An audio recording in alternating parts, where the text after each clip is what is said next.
नमस्कार, आप देख रहे हैं मार्केट का पंचनामा। मैं हूं आपके साथ श्रेया ठाकुर। मेरे साथ मौजूद हैं आज के मेहमान मार्केट एक्सपर्ट राजेश सातपुते जी। राजेश जी, एक बार फिर से स्वागत है आपका मार्केट का पंचनामा में। Very good afternoon sir. Straight very good from afternoon. The कमाई का अड्डा। हेक्टिक शेड्यूल तो नहीं हो गया सर? नहीं नहीं, इट्स ओके। आदत हो गई। बिल्कुल आदत हो गई है सर। वैसे भी मार्केट में इंटरेस्ट है आपका, तो कभी आप बोर होते नहीं उससे। बिल्कुल वैसे मैं बिल्कुल बिल्कुल। देख रही थी कमेंट सेक्शन, सभी आपका इंतजार कर रहे हैं। सवालों की ओर बढ़ेंगे, लेकिन एक फटाफट से मैं क्लोजिंग सम अप कर दूं कि बाजार की क्लोजिंग कैसी रही। हाँ, उम्मीद थी कि निफ्टी भी हरे निशान पर क्लोज करेगा, लेकिन जाते जाते रेड निशान पर ही इसने अपनी क्लोजिंग दिखाई है।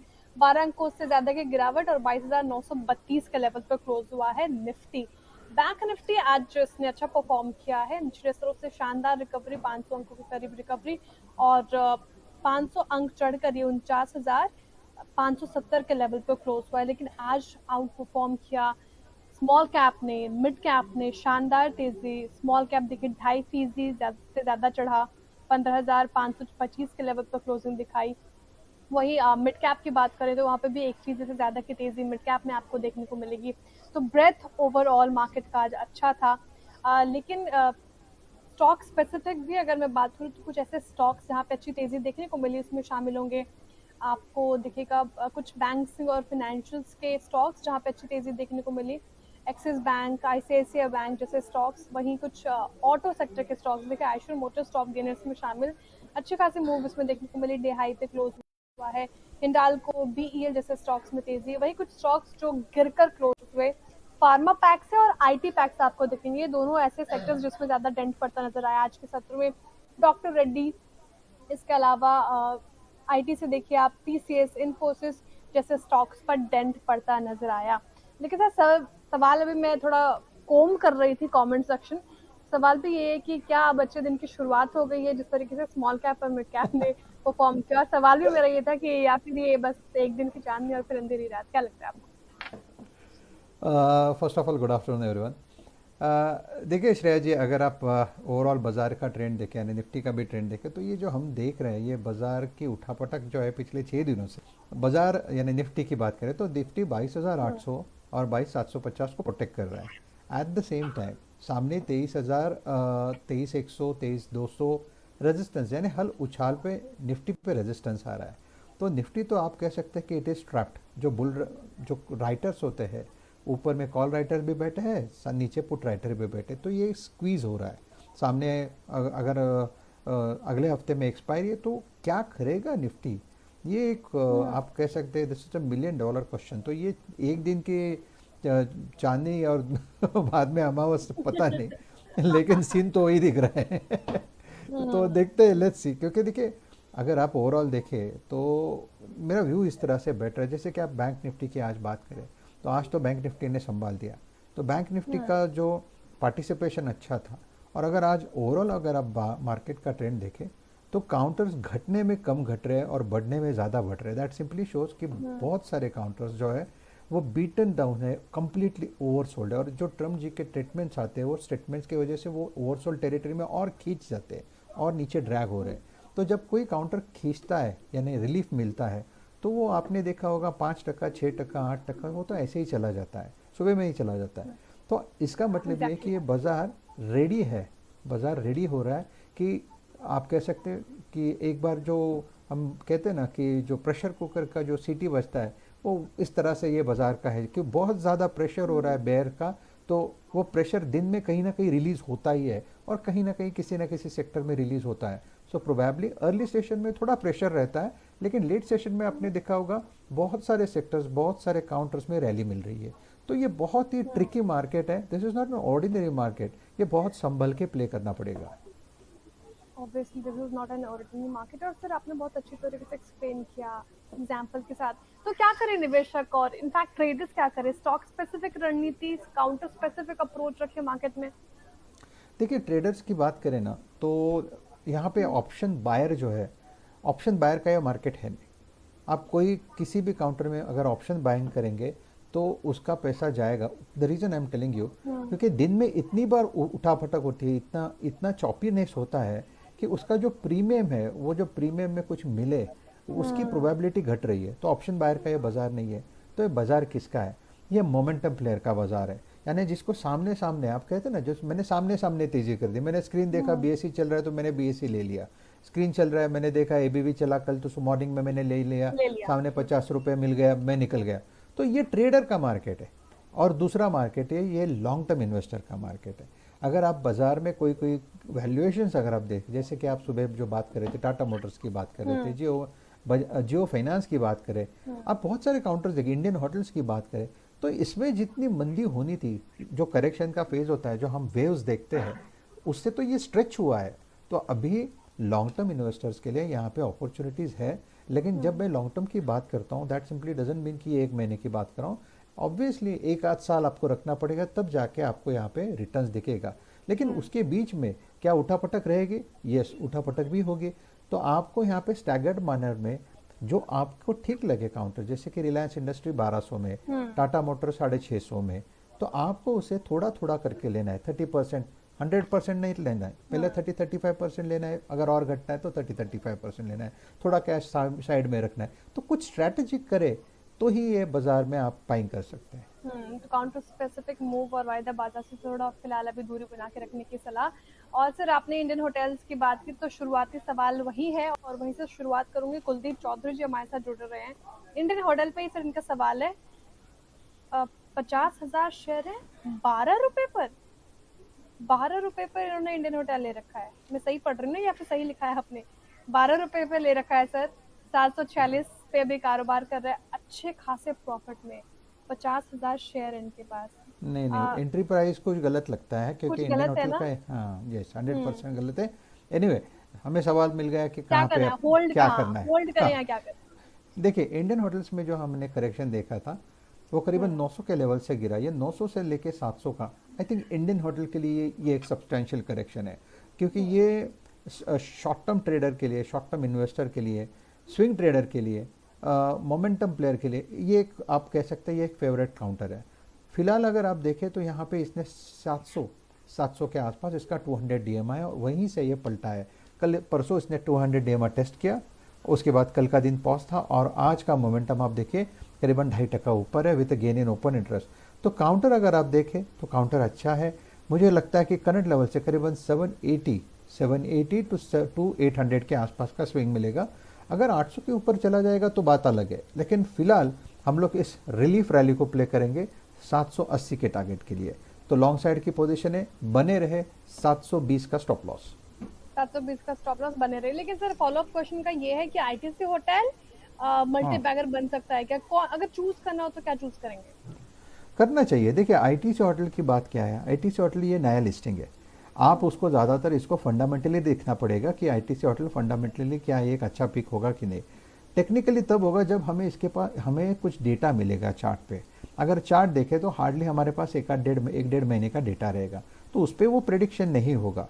हमें अगर लॉन्ग टर्म प्रेडिक्ट करना है तो हमारे पास लॉन्ग टर्म चार्ट होना चाहिए। तो फिलहाल तो मैं यही कहूँगा, पर्टिकुलरली अगर आप मुझे कहे कि क्या आपको आईटीसी होटल अच्छा लगता है, यस मुझे आईटीसी होटल्स अच्छे लगते हैं, हम गए भी है वहाँ पे। तो ये एक अच्छा काउंटर है, अच्छा ब्रीड है। जो हम ब्रीड की बात करते हैं कि हमें कोई इन्वेस्ट करना है तो हमें अच्छा ब्रीड चाहिए, तो अगर इंडियन होटल एक अच्छा ब्रीड है तो आईटीसी होटल भी एक अच्छा ब्रीड है, लेकिन उसके लिए आपको वक्त देना पड़ेगा। 150-160 में एक्यूमुलेशन करें, थोड़ा थोड़ा करके बाय करें। ठीक है, तो ये रणनीति आईटीसी होटल्स में अपना कर चले। दर्शन जी कह रहे हैं उन्होंने सीएनबीसी आवाज देकर अच्छा खासा मुनाफा कमाया है बीएससी में। कह रहे हैं कि आपके चैनल की वजह से alert on BSc he made, इन्होंने लगाया था, कॉल ली थी बीएससी की और अच्छा खासा पैसा कमा कर गए हैं। थैंक यू कह रहे हैं। और हमारे एक्सपर्ट्स की बदौलत है ये, राजेश जी, गाबा सर और जो तमाम हमारे एक्सपर्ट मानस जी हो गए, आशीष जी हो गए, बेहतरीन कॉल देते हैं और काफ़ी सर आपकी कॉल्स चलते हैं और ग्रेट फैन फॉलोइंग सर आपकी है। तो थैंक बहुत यू। शुक्रिया दर्शन जी इतना प्यार देने के लिए सीएनबीसी आवाज़ को। और अगला सवाल लेते हैं, राजा बैटरीज पे पूछ रही है, क्या करना चाहिए सर स्टॉक में? अभी मोमेंटम नजर आ रहा है क्या? कौन सा, बीएससी वाला? नहीं सर, अमराजा बैटरीज। अमरा राजा, ओके, अमर राजा बैटरीज 970 के आसपास है, राइट। देखिए अमर राजा में जितना करेक्शन होना था मेरे हिसाब से हो गया। मैं ये क्यों कह रहा हूँ, 1700 का लेवल था, 1700 से अभी 970 आ गया है, तो आप कह सकते कि ऑलमोस्ट आप 70-80% का करेक्शन तो हो चुका है। तो ये अपने एक इम्पॉर्टेंट लेवल पे खड़ा है जो करीबन 950 का है। ये 950 क्या है, ये 950 इसका 200 वीक्स मूविंग एवरेज है। तो कोई काउंटर जब 1700 से गिर के अपने 200 वीक्स मूविंग पे आता है तो वो एक एंट्री अपॉर्चुनिटी होती है। हालांकि यहाँ पे भी आपको वोलेटिलिटी दिखेगी, यहाँ पे भी 20-50 रुपये इधर उधर होता रहेगा, वो पेन दिखाएगा, हमें 10 बार सोचना पड़ेगा कि क्या मेरी एंट्री गलत तो नहीं हुई, तो ये सब होगा। तो आपको इस लेवल पे थोड़ा थोड़ा बाय करना है। 970 से लेके 950 तक थोड़ा थोड़ा क्वांटिटी लेते जाइए और उसके बाद उसे छोड़ दीजिए। जैसे मैंने 30-30-30 का रेशियो की बात की थी, तो वो रेशियो में थोड़ा थोड़ा बाय करें और उसे छोड़ दे। अगर आपका व्यू लॉन्ग टर्म है तो डेफिनेटली करंट लेवल से आपको 10-15% का रिटर्न तो आराम से मिलेगा। वैसे अगर आप देखें यहाँ पे स्विंग ट्रेडिंग का इसका टारगेट बनता है करीबन 1100 से 1150। तो यहाँ पे yes, this is a buying level. Buying level, ठीक है। ये रणनीति फिलहाल आई होप सभी लेवल्स आप जॉट डाउन कर रहे होंगे क्योंकि मैं रिपीट नहीं कर रही। एनएचपीसी सर, ये स्टॉक जो है काफी तंग किया है इसने निवेशकों को, 6 महीने में 22% से ज्यादा करेक्शन। लेकिन हाल फिलहाल में देखिए एनटीपीसी हो, एनएचपीसी हो, 2 दिन से तो मोमेंटम देखने को मिल रहा है। क्या करना चाहिए एनएचपीसी में? देखिए एनएचपीसी फिलहाल तो मुझे लगता है हमारी बात ना श्रेया जी इस पे लास्ट टाइम भी हुई थी, तब ये वो 72 चल रहा था, है ना। और तभी मैंने एक जब तक ये 70 के ऊपर है तब तक दिक्कत वाली बात नहीं है। आज ये 74.80 का इसने हाई किया। अभी देखिए इसका जो ट्रेंड है वो वैसे अगर आप देखो तो ट्रेंड वीक ही है, लेकिन हमें जो रिवर्सल देखना है कि अगर करंट लेवल से नहीं निकालना है तो एज ए मुझे कहाँ एग्जिट लेना है। तो इसका एग्जिट का लेवल है करीबन 80 से 85। अगर मैं सही हूँ तो करंट लेवल से जो रैली मिलेगी इसका पहला टारगेट होगा 80 का, अगर वो निकले तो 84-85, तो वहाँ पे आपको पोजीशन हल्की करनी है। काउंटर में अगर आप देखें तो उतनी ज़्यादा स्ट्रेंथ नहीं है कि आप यहाँ पे बने रहे। तो for me this is the sell on rise, stop loss will be at 70। 70 का stop loss, sell on rise की रणनीति, कोई भी और तेजी आई तो फिलहाल निकलने की सलाह। वैसे अशोक प्रजापति जी का सवाल था ये। अशोक प्रजापति जी, आई होप आपने सारे लेवल जॉट डाउन किए होंगे। अब अगला सवाल लेते हैं विकेश जी का। विशाल मेगा मार्ट से पूछ रहे हैं, सर हालिया लिस्टिंग है, चार्ट्स उतने होंगे नहीं, लेकिन सर मैनेजमेंट की कमेंट्री काफी स्ट्रांग, और जिस तरीके से ये अपने बिजनेस को लेकर, बिजनेस मॉडल को लेकर स्ट्रेटेजाइज कर रहे हैं, वो काफी ज्यादा पसंद आ रहा है। फिर भी सर क्या राय रहेगी विशाल मेगा मार्ट पर? I am very sorry, I can't comment, मेरे पास उसका डेटा नहीं है ज़्यादा। हाँ, प्राइस 25 का है ना, सर क्या प्राइस है? 105 पे आज क्लोजिंग हुई है विशाल मेगा मार्ट की।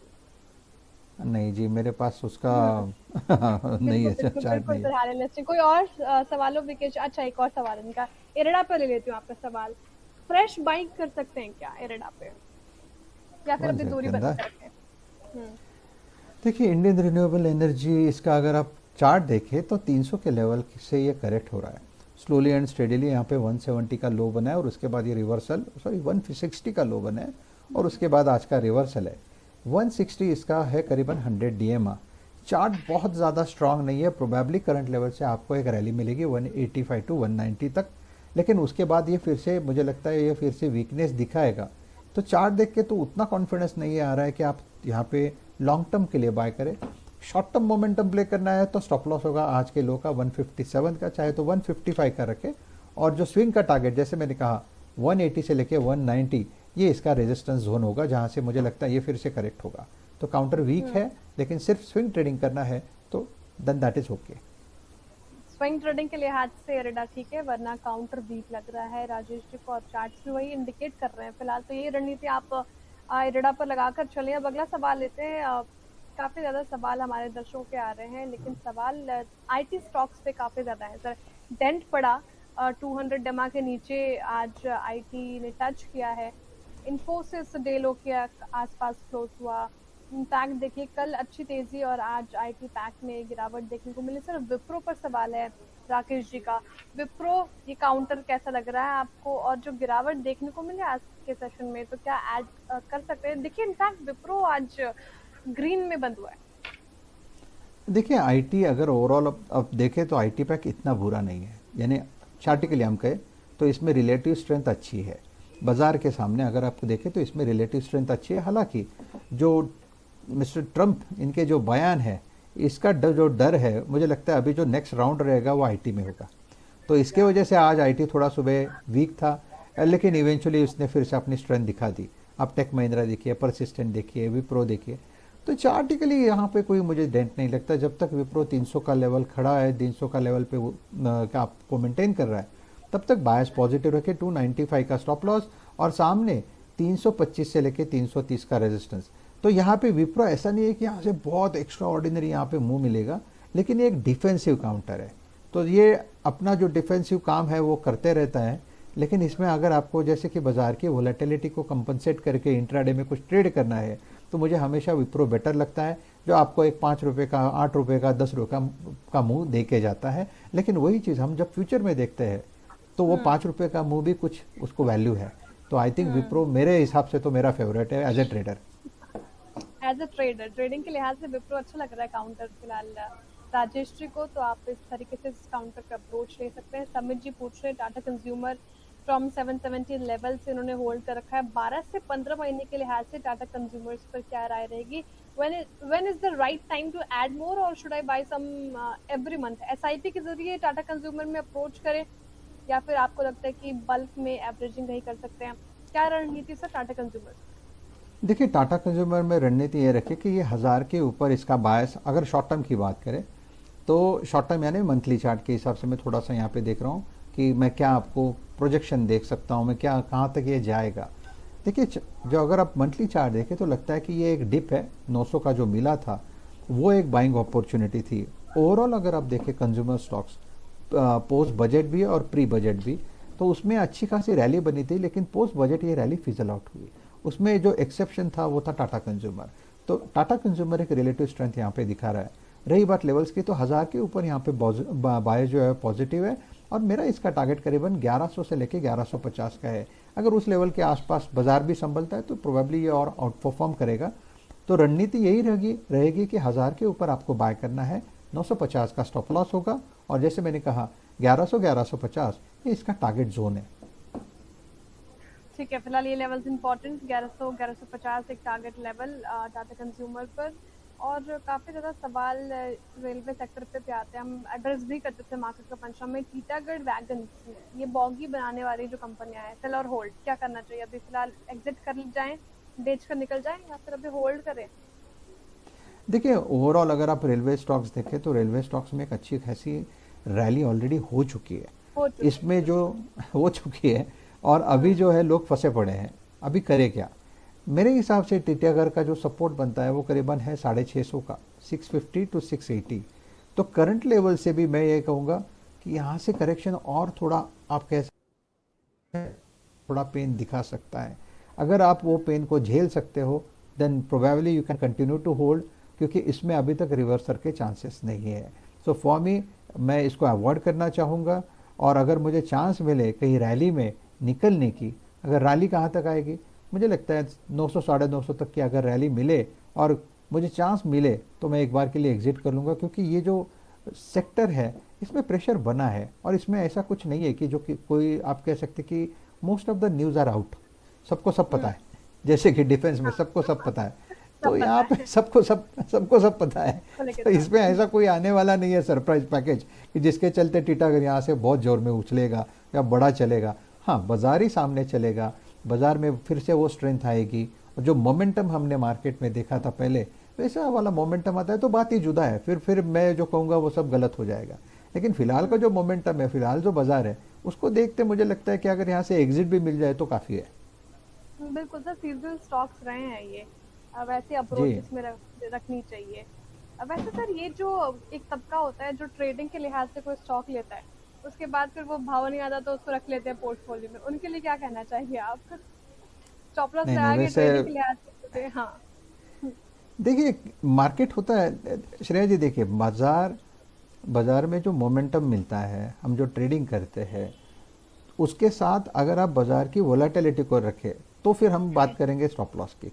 अगर वोलेटिलिटी इतनी ज़्यादा है जो हम पिछले 10 दिनों से देख रहे हैं कि दिन में 2 बार ऊपर और 2 बार नीचे, तो वो स्टॉप लॉस का वैल्यू ज़ीरो हो जाता है। अच्छा, जब स्टॉप लॉस की वैल्यू ज़ीरो हो जाती है तो ट्रेडर स्टॉप लॉस लगाना छोड़ देता है। उसको क्या लगता है कि चलो वैसे भी तो ये दिन में 10 बार नीचे जाएगा और 10 बार ऊपर आएगा, तो उससे अच्छा तो मैं होल्ड ही कर लेता हूँ।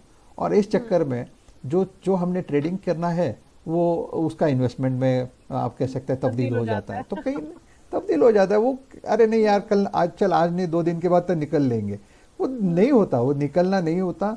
और उसके बाद वो ड्रैगिंग ड्रैगिंग लगता है कि एक दिन अच्छा, इसमें प्रॉब्लम ये है, द मोमेंट यू सेल उसी दिन वहाँ पे रैली आ जाती है और वो आपके भाव के ऊपर चला जाता है। तो इतनी ये ज़्यादा होना ही होता है। वोलेटिलिटी तो इतनी जी। ज़्यादा वोलेटिलिटी है मार्केट हम्म। में, और बाजार ओवरसोल्ड है। तो आपको ये आप नहीं बोल सकते कि हार्ट पे हाथ रखे कि नहीं यही होगा। नहीं, hmm. Anything can happen in this market just because of the volatility. The reason I am telling you, this is not a technical market, this is not a fundamental market, this is news driven market, जहाँ पे रात को क्या news आएगी आपको पता नहीं, और बाजार दूसरे दिन कौन से सेक्टर पे कैसा रिएक्ट करेगा ये आपको बिल्कुल आइडिया नहीं होता। वो चार्ट पे भी नहीं दिखेगा और कोई फंडामेंटली भी उसे गेज नहीं कर पाएगा। So this is completely news driven market. तो ये बाजार कम्प्लीटली डिफरेंट है, यहाँ पे ट्रेडर को हम्म। बहुत संभल के काम करना पड़ेगा। बिल्कुल इंडीड सर, ट्रेडर को बहुत संभल के काम करना पड़ेगा। और एक आखिरी सवाल फिर वाइंड अप करने की ओर बढ़ेंगे। अंकुर बंसल जी पूछ रहे हैं। अंकुर जी देखिए, मैंने आपका सवाल पढ़ लिया। हाँ हाँ, यूनिमेक पे पूछ रहे हैं sir. Unimech aerospace and manufacturing limited 4% की तेजी आज और 1021 के लेवल पर क्लोजिंग दिखाई है इसने। अंकुर जी का सवाल है कि इसमें करें क्या वो। 1786 की खरीदे, नहीं नहीं, 1786 शेयर इनके पास और 1450 की खरीदे, क्या करना चाहिए? देखिए यूनिमेक का अगर चार्ट देखें तो देखो, इसको यही, इसका भी यही हाल है। यहाँ पे ज़्यादा कुछ मेरे पास बोलने के लिए नहीं है, क्योंकि नहीं इसका है। जब लिस्टिंग हुआ था तो 1500 के हम्म। 1400 के आसपास लिस्टिंग था और वहाँ से ये वन वे नीचे है। तो हम्म। 40% तो नुकसान ऐसे देखते देखते ही हो गया यहाँ पे। लेकिन चार्टिकली लगता है प्रोबेबली 1000 का लेवल यहाँ पे बुल जो है वो डिफेंड करने की कोशिश कर रहा है, 952 से लेके 1000 का। सो प्रोबेबली यहाँ से एक पुल बैक मिले, अगर बाजार संभले तो 1200 1250 तक का पुल बैक मिले। लेकिन चार्ट पे उतना मुझे नहीं लगता कि मैं ज़्यादा डिपेंड होना चाहूँगा, क्योंकि चार्ट कम है, वॉल्यूम्स बहुत ड्राई है। तो ऐसे में इस पर कमेंट करना ऑनेस्टली स्पीकिंग थोड़ा गलत होगा। लेकिन फिर भी मैं सिर्फ यही कहूँगा कि 1000 के आसपास का सपोर्ट फिलहाल ये मेंटेन करने की कोशिश हो रही है। हिसार का सपोर्ट लेके चल रहा है फिलहाल ये स्टॉक। चलिए ठीक है अंकुर जी, आई होप आपने सारे लेवल्स जॉट डाउन किए होंगे। अब बहुत शुक्रिया सर हमारे साथ जुड़ने के लिए, तमाम सवालों के जवाब थैंक देने यू। के लिए, और दर्शकों का भी बहुत बहुत आभार इस तादाद में हमसे जुड़ने के लिए, अपने सवाल पूछने के लिए। जिनके भी सवाल रह गए होंगे कल दोबारा से उसको एड्रेस करने की कोशिश करेंगे। ऐसे ही सीएनबीसी आवाज़ को प्यार देते रहिए, मार्केट का पंचनामा देखते रहिए, और सीधे मुलाकात होगी कल मॉर्निंग शोज में। तब तक के लिए देखते रहिए सीएनबीसी आवाज़। नमस्कार। नमस्कार।